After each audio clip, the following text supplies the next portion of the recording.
சொல்லி முடிச்சோடனே நான் என்ன நான் இன்ஃபார்ம் பண்ணுவேன். ஓகே, கேரட் வந்து அவங்க அம்மா வாங்கிட்டு வந்து சீவி கொடுப்பாங்க, சாப்பிடுவாங்க. இந்த மாதிரி சீவி சக்கரை போட்டு கூட சாப்பிடலாம். மூச்செல்லாம் வைக்காத பட்டு ஏற்கனவே பார்த்துக்கல. அதனால இந்த மாதிரி காய்கறி எல்லாமே சாப்பிடணும். கம்பல்சரி காய் சாப்பிடணும். லேசு குறுக்குறை இந்த கடைக்கு அந்த கடைக்கு அந்த கடைக்கு யாரும் வரத பார்க்கலாம். லேஸ் வாங்கி போதும் லேஸ் சாப்பிடாது. லேஸ் சாப்பிட்டா உடம்புக்கு நல்லது இல்லை. சீக்கிரமா உடம்புல இருக்கிற ஒவ்வொரு பாகமும் போய் கடிச்சு டவுன்.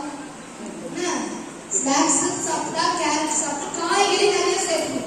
அம்மா பொரியல் காயெல்லாம் வச்சாலும் ஒதுக்கி வைக்க கூடாது. அதை வந்து பிசைஞ்சு என்ன பண்ணுவோம், அப்படியே சாப்பிடணும். நேற்றுக்கு 2-3 பேர் முட்டை சாப்பிட மாட்டோம்னு சொன்னீங்க. அந்த மாதிரிலாம் பண்ணக்கூடாது. முட்டைலாம் சாப்பிடணும்.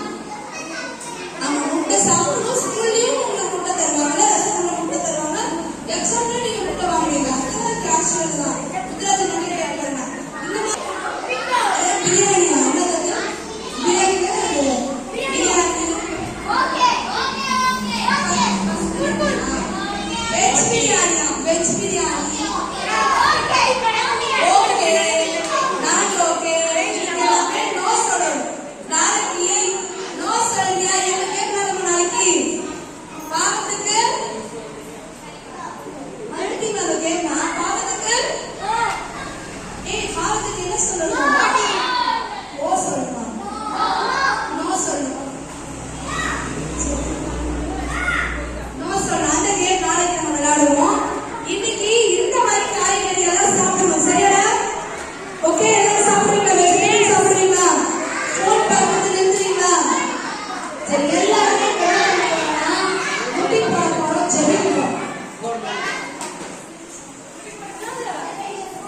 மரியாதை கொடுக்க போற.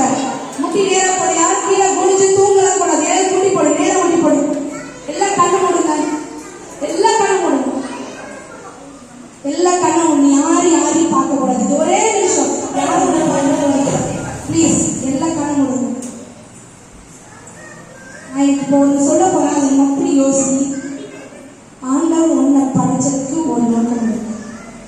உன்னை படைச்சிருக்காரு. ஒரு பொண்ணா படிச்சிருக்கா, இல்ல பாய் ஆனா கூட படிச்சிருக்கலாம்.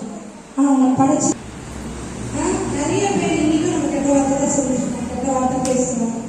அம்மா அப்பாவுக்கு ஒரு குட்டு கூட நம்ம கீழ்படுகிறது இல்லை.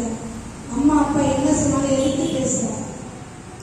உன்னை படைச்ச தேவன் உன்னை நினைச்சு கவலைப்படுற மாதிரி நினைச்சுக்காரு. அந்த உன்னை படைச்சதுக்கு ஒரு நோக்கம். அவருனால நீ வந்து அவருக்கு கொடுக்குற ஒரே ஒரு மரியாதை என்ன, சந்தோஷமா இருக்கணும். அதுக்கு கீழ்படிக்கணும், கெட்ட வார்த்தை பேசக்கூடாது, திருடக்கூடாது, பொய் பேசக்கூடாது, ஃபோன் நிறைய பார்க்காதீங்க, தயவு செய்து சொல்றேன். என் பிள்ளையா நினைச்சு சொல்றேன். இன்னைக்கு உனக்கு அம்மாவா இன்னைக்கு அக்கா நான் உடனே ஒன்று சொல்றது என்னன்னா, ஃபோன் பார்க்காதீங்க தங்கம். ஏன்னா அவன் கண்ணு கெட்டு கண்ணு போயிடுச்சுன்னா என் பிள்ளை கண்ணு இல்லாம இருந்தா நான் சந்தோஷப்படுறேனா? அதே தான் அப்பா அம்மாவும் நினைப்பாங்க.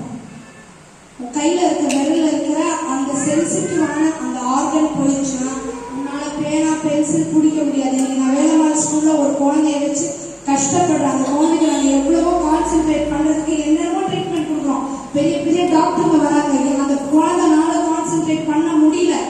ஏன்னா ஒரு இடத்த அதனால பார்க்க